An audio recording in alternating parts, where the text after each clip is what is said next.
In your iPhone, open the Files app.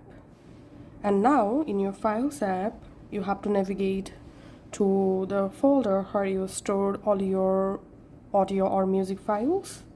So I'm just going to the folder and tapping on three dot, tapping on select.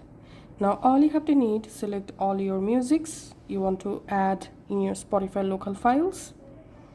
So just select your all musics.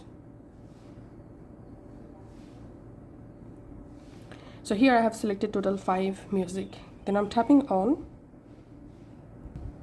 move, and here we have to go back, tapping on search, searching for Spotify,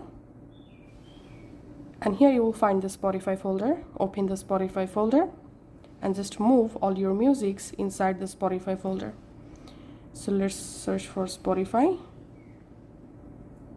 and we can see my 5 musics. Add date in the Spotify folder. Now all you have to need on your iPhone, open the Spotify app, tap on your profile photo, tap on settings and privacy. In here scroll down and tap on apps and devices. In here you'll find this local audio file, so turn on this option, tap on allow, tap on allow.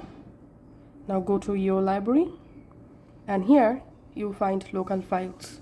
Open this, and here you'll find all your local files or local musics. Thanks for watching.